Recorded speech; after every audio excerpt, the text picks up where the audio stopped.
Muling pinag-usapan ng mga manonood ang isang nakakaaliw na eksena sa It's Showtime matapos magbiro si Vice Ganda tungkol sa madalas nilang pag-overtime sa programa. Sa episode noong June 19, napansin na malapit nang matapos ang itinakdang oras ng show ngunit patuloy pa rin ang kasiyahan sa kanilang segment.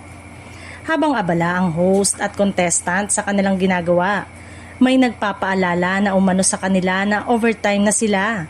Dito na pabirong nag-react si Vice at humiling ng 5 minutes pa sa boss ng GMA Network na si Miss Annette Gozon Valdez.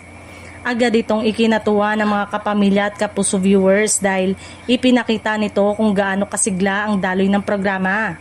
Para sa ilan, tila bitin ang oras kapag mainit ang kulitan ng host at maraming ganap sa mga segment ng noontime show.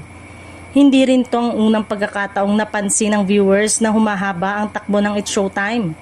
Kapag may matinding eksena sa laro, emosyonal na kwento ng contestant o nakakatuwang banter ng host, nagiging hamon ang pagtatapos sa eksaktong oras.